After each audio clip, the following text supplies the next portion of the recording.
नमस्कार, स्वागत है आपका इस वक्त के बुलेटिन में। मैं हूं आपके साथ अनुष्का सिंह।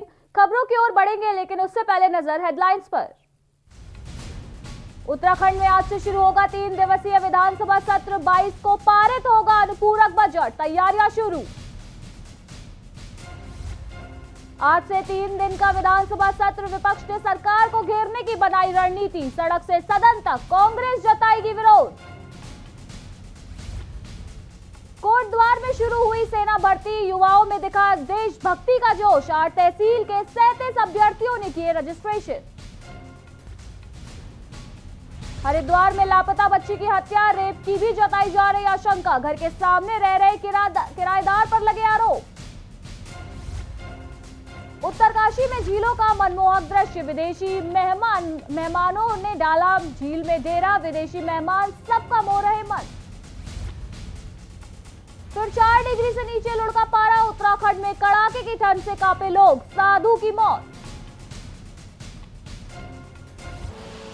आप देख रहे हैं के न्यूज, खबरों का सारथी।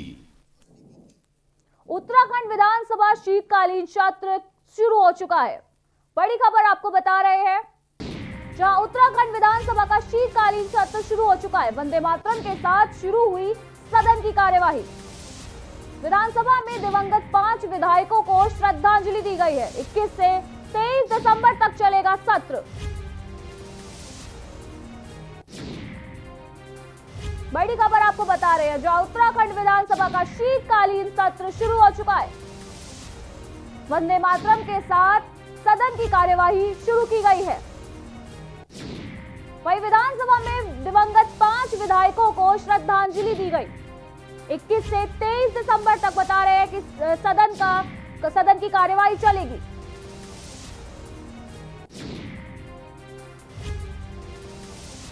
बड़ी खबर आपको बता रहे हैं, जहां उत्तराखंड के विधानसभा के शीतकालीन सत्र के सदन की कार्यवाही इस वक्त शुरू हो चुकी है।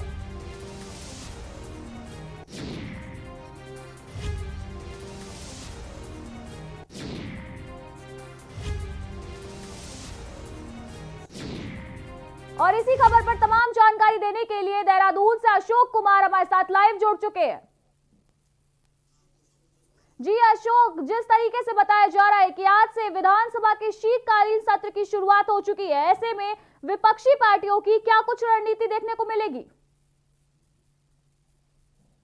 बिल्कुल सृष्टि, आपको बता दूं, विधानसभा सत्र के पहले दिन की कार्रवाई आज से शुरू हो गई है, जिसके बाद से वंदे मातरम गान के साथ सदन की कार्रवाई आज से शुरू हुई है। जिसके बाद आपको सृष्टि ये भी बता दूं, कल कार्य मंत्रणा की बैठक हुई थी और इस बैठक में ये तय किया गया था कि हाल ही में जो 5 विधायक है जिनका निधन हुआ है, उनको श्रद्धांजलि दी जाएगी।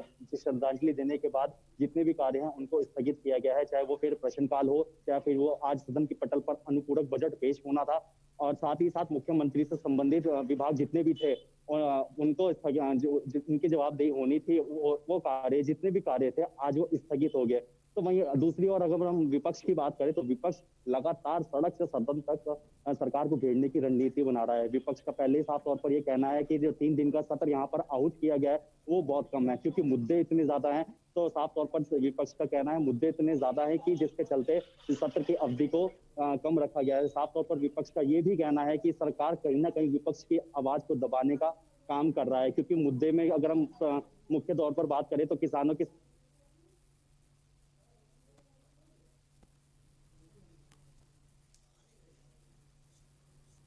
हाँ, तो अशोक, हम बात कर रहे हैं विधानसभा सत्र के शुरू होने की, तो वहीं मैं आपसे जानना चाहती हूँ कि जो विधानसभा सत्र इस वक्त शुरू हुआ है उसको लेकर लगातार विपक्षी पार्टियां कह रही थी कि 3 दिन का सत्र कहीं ना कहीं बहुत कम वक्त दिया गया है। ऐसे में विपक्षी दलों का क्या कुछ रवैया देखने को मिल रहा है?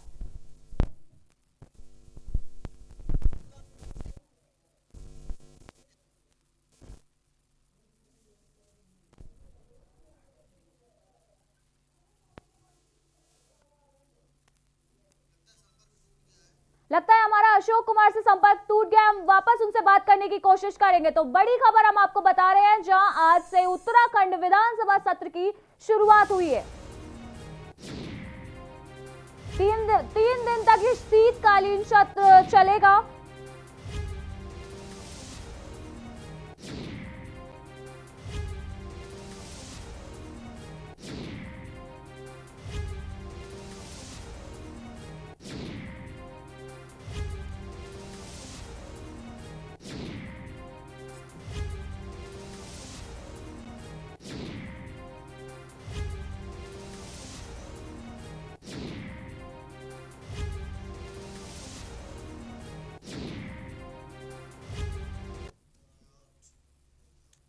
तो देहरादून से इस वक्त की बड़ी खबर। विधानसभा में योग श्रृंखला के तहत कार्यक्रम आयोजित किया गया है। कार्यक्रम में आचार्य बालकृष्ण मुख्य अतिथि के रूप में शामिल हुए हैं। विधानसभा अध्यक्ष प्रेमचंद्र अग्रवाल की अध्यक्षता में कार्यक्रम आयोजित किया गया है, जिसमें अधिकारी कर्मचारियों के साथ विधायकों ने योगा किया है। तो बड़ी खबर आपको इस वक्त बता रहे हैं देहरादून से, जहां विधानसभा में योग श्रृंखला के तहत कार्यक्रम आयोजित किया गया है।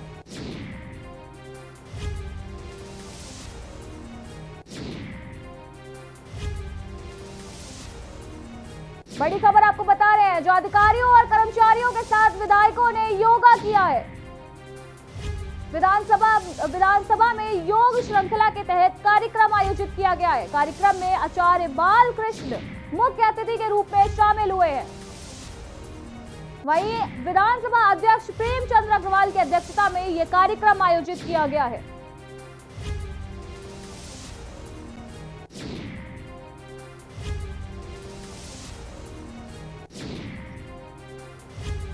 तो अंतर्राष्ट्रीय दिवस के अवसर पर विधानसभा में योग श्रृंखला के तहत 31वां कार्यक्रम आयोजित किया गया है। कार्यक्रम में पतंजलि योग पीठ के महामंत्री आचार्य बालकृष्ण मुख्य अतिथि के रूप में शामिल हुए हैं। विधानसभा अध्यक्ष प्रेमचंद्र अग्रवाल की अध्यक्षता में यह कार्यक्रम आयोजित किया गया है, जिसमें विधानसभा अधिकारी कर्मचारियों के साथ ही कई विधायकों ने भी योग में हिस्सा लिया है। आचार्य बालकृष्ण का कहना है कि जिस तरह से कोरोना महामारी चल रही है, ऐसे में लोगों को योगा करना चाहिए, संतुलित आहार लेना चाहिए। उनका कहना है कि योग से निरोगी रह सकते हैं। विधानसभा अध्यक्ष प्रेमचंद्र अग्रवाल का कहना है कि विधानसभा में योग शिविर का आयोजन रखा गया है, ताकि विधायक और अधिकारियों को इससे लाभ मिल सके।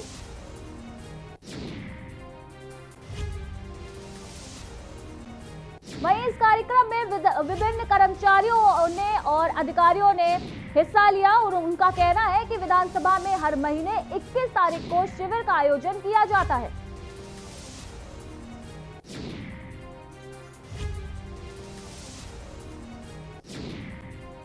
और देहरादून से इस वक्त की बड़ी खबर,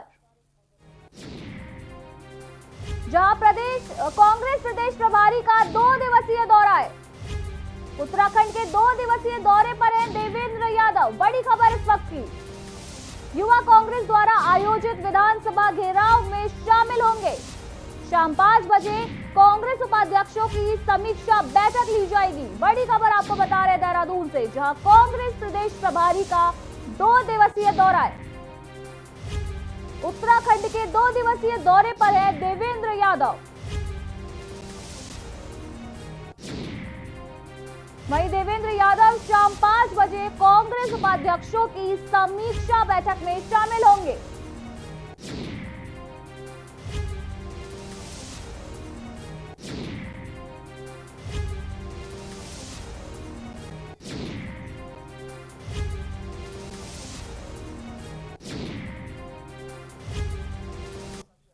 और वहीं इस वक्त डोईवाला से इस वक्त की बड़ी खबर, डोईवाला से इस वक्त की बड़ी खबर, जहां 3 दिवसीय विधानसभा सत्र की शुरुआत हुई है। सत्र को लेकर डोईवाला में बदला गया है ट्रैफिक प्लान। लच्छीवाला फ्लाईओवर से होते हुए जाना होगा हरिद्वार। बड़ी खबर आपको बता रहे हैं, जहां देहरादून से जाने वाले वाहनों के रूट में परिवर्तन किया गया है। बता दें, 3 दिवसीय विधानसभा सत्र की शुरुआत डोईवाला में की गई है, जिसकी वजह से ट्रैफिक रूल जो डाइवर्ट किए गए हैं। लच्छीवाला फ्लाईओवर से होते हुए अब वाहनों को जाना होगा हरिद्वार।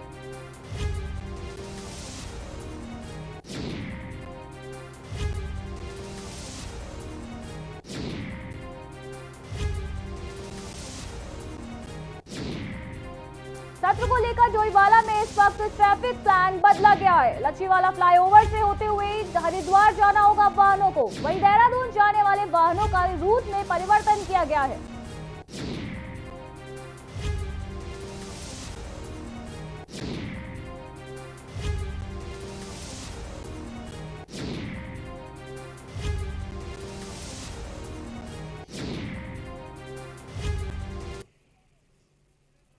नैनीताल नैनीताल मल्लीताल व्यापार मंडल के लिए हुए चुनाव में कुल 1074 मतदाताओं में से 963 मतदाताओं ने अपने मताधिकार का प्रयोग किया। शुरुआती 4 घंटों में करीब 50% और आखिरी 2 घंटों में करीब 40% मतदाताओं ने अपने मताधिकार का प्रयोग किया। शाम 4 बजे तक हुए मतदान के बाद शाम से मतगणना प्रारंभ हुई। देर रात तक चली 20 राउंड की मतगणना के बाद अध्यक्ष पद पर वर्तमान अध्यक्ष किशन नेगी ने अपने निकटतम प्रतिद्वंदी भाजपा के कुंदन बिष्ट को शिकस्त दी है, जबकि महिला उपाध्यक्ष के पद पर भारती कैड़ा ने जीत हासिल की। वरिष्ठ उपाध्यक्ष के पद पर राजेश वर्मा, कनिष्ठ उपाध्यक्ष के पद पर मोहम्मद रईस खान ने व महामंत्री पद पर त्रिभुवन ने बाजी मारी है। नवनियुक्त व्यापार मंडल अध्यक्ष किशन नेगी ने कहा, जिस तरह नैनीताल के व्यापारियों ने उन पर भरोसा जताया है, वे उनकी उम्मीदों पर खरा उतरने के साथ ही व्यापारियों की समस्याओं को प्रमुखता से शासन प्रशासन के साथ मिलकर सुलझाने का प्रयास करेंगे।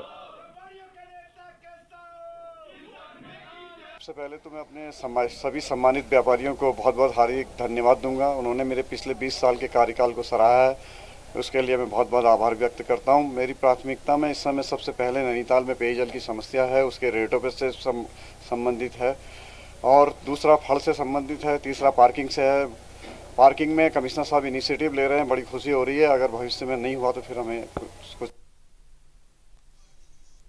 कृषि कानून के विरोध में दिल्ली बॉर्डर पर डटे किसान संगठनों के आह्वान पर रुद्रपुर में भी उन किसानों को श्रद्धांजलि दी गई, जिनकी दिल्ली बॉर्डर पर धरने के दौरान मौत हो चुकी है। जिला मुख्यालय रुद्रपुर में भी संयुक्त किसान मोर्चा के बैनर तले तमाम किसान संगठनों व राजनीतिक दलों द्वारा श्रद्धांजलि दी गई। किसान संगठन से जुड़े तमाम लोग रुद्रपुर के रणजीत पार्क में एकत्रित हुए, जहां पर उन्होंने मृतक किसानों के लिए 2 मिनट का मौन रखते हुए उनकी आत्मा की शांति की प्रार्थना की। इस दौरान किसानों और राजनीतिक दलों द्वारा कहा गया कि भारत सरकार द्वारा बनाए गए कृषि कानून का किसानों द्वारा विरोध किया जा रहा है। इस विरोध में अब तक 32 किसानों की मौत हो चुकी है। आज सभी 32 किसानों की आत्मा की शांति के लिए शोक सभा का आयोजन महाराज रणजीत सिंह पार्क में किया गया है। उन्होंने कहा कि किसान कानूनों को लेकर जल्द से जल्द फैसला आए, ताकि कड़कड़ाती ठंड में विरोध प्रदर्शन कर रहे किसान अपने अपने घर लौट सकें। पूरे देश में आज किसान आंदोलन में तकरीबन 32 लोग शहीद हो चुके हैं, और उनको एक श्रद्धांजलि देने के लिए एक शोक सभा रखी गई थी, जो दुनिया के कोने कोने में रखी गई। और यहाँ पर भी रुद्रपुर में महाराजा रणजीत सिंह पार्क में एक शांतिपूर्ण परमात्मा के चरणों में अरदास, ये भगवान जो लोग शहीद हुए हैं, माताएं, बच्चे, बुजुर्ग, उनको अपने चरणों में निवास बख्शें, और ये दुख सहने की हम सभी को, उनके परिवारों को शक्ति बख्शें। नगर कोतवाली क्षेत्र की एक कॉलोनी से दिन के समय लापता हुई मासूम की गला घोंटकर हत्या कर दी गई। मासूम की लाश अपने घर से 100 मीटर की दूरी पर बने तिमंजिला भवन के एक कमरे में मिली। गले में रस्सी पड़ी थी। बच्ची के साथ दुष्कर्म की आशंका जताई जा रही है। घटना की जानकारी मिलते ही बड़ी संख्या में लोग वहां पहुंच गए और घर के बाहर खड़ी कार को तोड़ डाला। पुलिस ने 2 युवकों को फिलहाल हिरासत में ले लिया है। दोनों इसी कमरे में किराए पर रहते थे। वहीं विधायक स्वामी यतीश्वरानंद ने कहा कि इस प्रकरण में वो मुख्यमंत्री जी से बात करेंगे और जो भी दोषी होगा उसे सख्त से सख्त सजा दिलवाएंगे।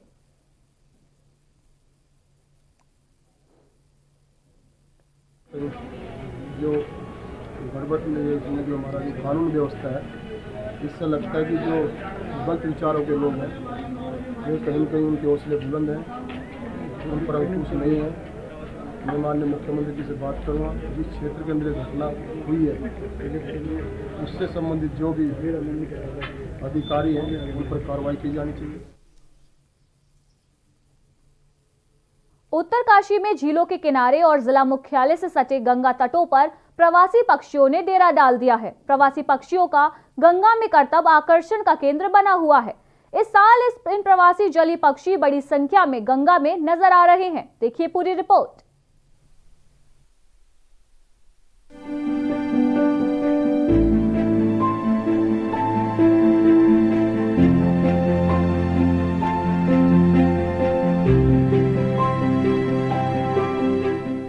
उत्तरकाशी में झीलों के किनारे और जिला मुख्यालय से सटे गंगा तटों पर प्रवासी पक्षियों ने डेरा डाल दिया है। प्रवासी पक्षियों का गंगा में करतब आकर्षण का केंद्र बना हुआ है। इस साल प्रवासी जलीय पक्षी बड़ी संख्या में गंगा में नजर आ रहे हैं।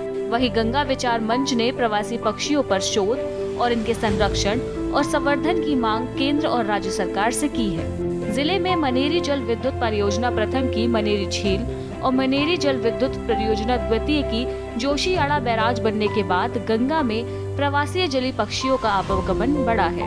ये पक्षी अक्टूबर से मार्च के महीने तक जिले में प्रवास करते हैं और इसके बाद चमोली के महान स्वतंत्रता संग्राम सेनानी और जनपद के संपादक स्वर्गीय राम प्रसाद बहुगुणा के जन्मदिवस के शताब्दी वर्षगांठ को बड़ी धूमधाम से मनाया गया। उनके जन्मदिन पर नंदप्रयाग में उनके स्मारक में माल्यार्पण कर उन्हें श्रद्धांजलि दी गई। इस दौरान नंदप्रयाग सभागार में गोष्ठी का आयोजन कर उन्हें याद किया गया।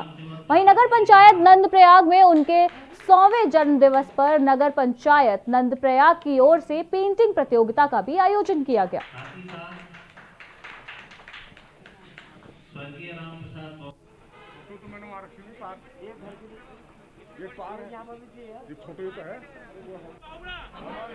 भारत माता की भारत माता की भारत माता की भारत माता की। खबर सितारगंज से है, जहां नानक मत्ता सिसईखेड़ा के बीते दिन सिसईखेड़ा बाजार से लापता हुए युवक का शव नानक सागर डैम में मिला। शव के हाथ बंधे हुए मिले हैं। वहीं पुलिस ने मौके पर पहुंचकर शव को अपने कब्जे में लेकर पंचनामा भर पोस्टमार्टम के लिए भेज दिया है। वहीं घटनास्थल पर जिले के वरिष्ठ पुलिस अधीक्षक दिलीप सिंह कंवर ने मौके पर पहुंचकर घटनास्थल का जायजा लिया। साथ ही पुलिस टीम हत्या के सुराग खंगालने में जुट गई है।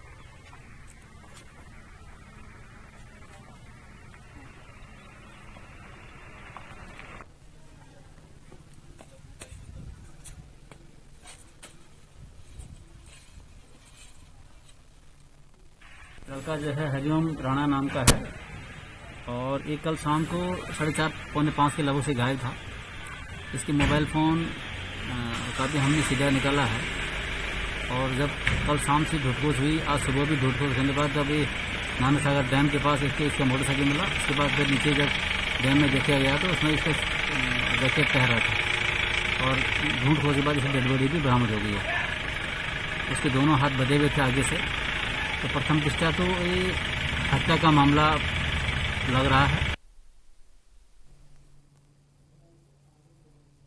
उत्तराखंड के रानीखेत का विश्व प्रसिद्ध गोल्फ ग्राउंड अब पर्यटकों के लिए बंद होने जा रहा है। विश्व भर से गोल्फ ग्राउंड के दर्शन करने पहुंचने वाले पर्यटक अब लंबे घास के मैदानों में फोटो नहीं खिंचवा सकेंगे। अल्मोड़ा जिले में पड़ने वाला रानीखेत न केवल कुमाऊं रेजिमेंट के मुख्यालय के रूप में पहचाना जाता था। यहाँ गर्मी के सीजन में लाखों पर्यटक घूमने आते हैं, लेकिन कोरोना काल में यहाँ का पर्यटन व्यवसाय चौपट रहा।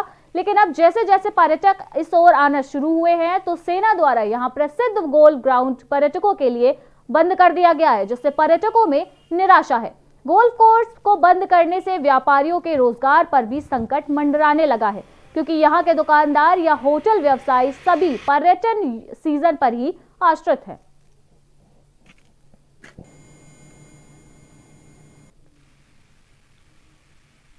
अभी कुछ दिनों से काफ़ी सारे ज्ञापन और काफ़ी रोष जनरल पब्लिक में इस विषय को लेकर था और आदरणीय जिला अधिकारी महोदय ने भी इसका संज्ञान लिया था। तो उसी के क्रम में ब्रिगेडियर सर से मुलाकात हुई और सर ने ये आश्वासन दिया कि हफ्ते में एक दिन ट्यूसडे के दिन गोल्फ कोर्स खोल दिया जाएगा। इसके अतिरिक्त भी प्रशासन निरंतर उनसे संपर्क में है और हम पूरा प्रयत्न करेंगे, क्योंकि गोल्फ कोर्स रानीखेत की एक बहुत अहम एक जूल है हमारी नगरी का और उस पर कई लोगों की रोजी रोटी और रानीखेत का जो पूरा टूरिज्म है डिपेंड करता है। इसलिए प्रशासन का निरंतर प्रयास। विक्टोरिया क्रॉस गबर सिंह कैंप कोरिया कोटद्वार में आयोजित सेना भर्ती रैली शुरू हो गई है। रैली के पहले दिन उत्तरकाशी जिला की 8 तहसील में 37 अभ्यर्थियों ने रजिस्ट्रेशन किया, जिसमें से 2500 अभ्यर्थियों ने भाग लिया। उत्तरकाशी के युवाओं ने भर्ती में दमखल दिखाया। 2500 युवकों ने भर्ती होने के लिए कैंप में दरबार सिंह स्टेडियम में 1600 मीटर की दौड़ लगाई। अधिकारी कर्नल विनीत वाजपेयी के निर्देशन में 200 के समूह में युवाओं ने 16 मीटर दौड़ के रूप में मैदान के 4 चक्कर लगाए। दौड़ पूरी करने वाले युवाओं का शारीरिक परीक्षण किया गया। वहीं सोशल डिस्टेंसिंग का पालन करते हुए भर्ती रैली कराई जा रही है।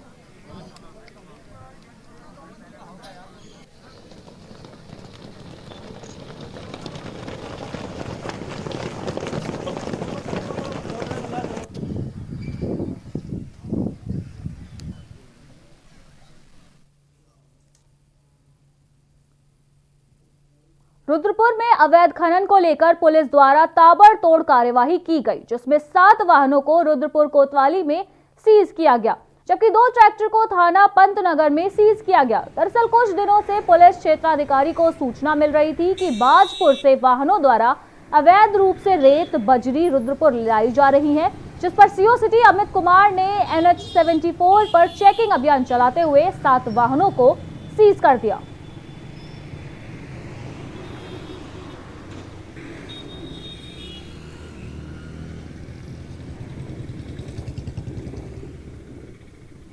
ये शिकायतें आ रही थी कि अवैध खनन हो रहा है, तो इसके संबंध में आज सुबह 4 बजे मैं स्वयं भी गया और पंतनगर टीम भी गई। तो इसमें टोटल 9 गाड़ियां, जिसमें से 5 डंपर, 2 छोटी गाड़ी और 2 ट्रैक्टर को सीज किया गया।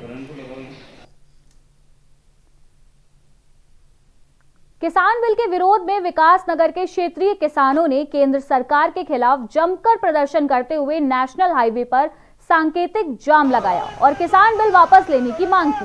भारतीय किसान यूनियन, सर्वजन समाज पार्टी सहित अन्य संगठनों के सहयोग से आयोजित किसानों ने इस प्रदर्शन के दौरान सहयोग से आक्रोशित किसानों ने केंद्र सरकार के खिलाफ प्रदर्शन करते हुए रैली निकाली। साथ ही इस दौरान प्रदर्शनकारियों ने सांकेतिक रूप से देहरादून पावटा हाईवे को भी जाम कर दिया। जाम के दौरान सड़क पर दोनों तरफ वाहनों की लंबी कतारें लग गई।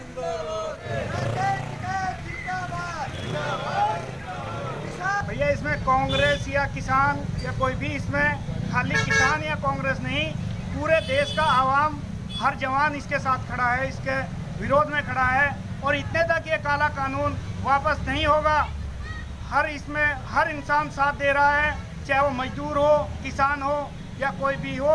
इतने तक ये काला कानून वापस नहीं होगा, इतने तक ऐसे ही रहेगा। ये है जी कि पिछले करीबन 20-25 दिन तक भारतीय किसान यूनियन और तमाम किसानों के जितने भी संगठन हैं, दिल्ली के अंदर जो भारतीय जनता पार्टी ने जो ये काला कानून जो किसानों के खिलाफ है और देश के खिलाफ है, इसको ज़बरदस्ती पूरे देश के ऊपर, जो किसानों के लिए बहुत बड़ा हानिकारक है। और किसान जो है, तमाम किसानों के जितने भी संगठन हैं, वो सरकार से पिछले 1 महीने से लगातार ये मांग कर रहे हैं। खबर सितारगंज से है, जहां समाजवादी पार्टी के कार्यकर्ताओं ने एडवोकेट योगेंद्र कुमार यादव के जिलाध्यक्ष बनने पर हर्ष व्यक्त किया। सपा कार्यकर्ताओं द्वारा नई मंडी चौक सितारगंज स्थित पार्टी कार्यालय में एक स्वागत समारोह आयोजित किया गया। इस मौके पर पार्टी कार्यकर्ताओं ने योगेंद्र कुमार यादव का फूल मालाओं से स्वागत किया। कार्यकर्ताओं ने जिलाध्यक्ष बनने पर पार्टी के मजबूत होने का भी प्रण लिया। वहीं नवनियुक्त सपा जिलाध्यक्ष ने कहा कि जिले भर में सपा कार्यकर्ताओं को एकत्रित होकर समाजवादी पार्टी को बूथ स्तर पर मजबूत किया जाएगा।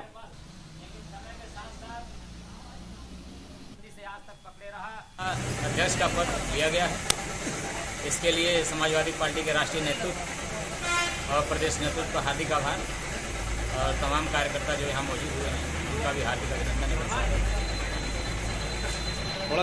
ने मेरे ऊपर विश्वास करते हुए जिलाध्यक्ष का जो पदभार मुझे सौंपा है उधम सिंह नगर का। खबरों में फिलहाल इतना ही। बाकी की तमाम खबरों के लिए देखते रहिए के न्यूज इंडिया। नमस्कार।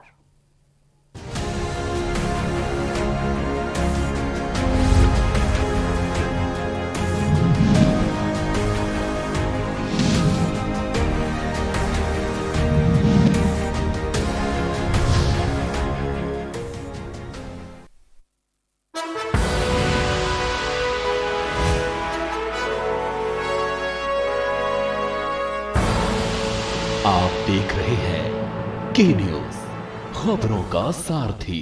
स्वाद और खुशबू में झूम के भाई लेके आए गोल्डी मसाले। गोल्डी मसाले, खुशबू और स्वाद ऐसा तो रिश्तों में गुस्सा कैसा। खुदी को आजमाया है तो ये अंदाज आया है, खुदी को आजमाया है तो ये अंदाज आया है। तुम में भी मैं हूँ, शुद्ध प्लस पान मसाला। कोरोना संकट काल में के न्यूज इंडिया की देशवासियों से अपील है कि हम जाति धर्म को भूलकर कोरोना को हराने में एक साथ खड़े हों, जरूरतमंदों की मदद करें। कोरोना के खिलाफ जंग में हम अपना योगदान दें। हम सब मिलकर लड़ेंगे और मिलकर जीतेंगे।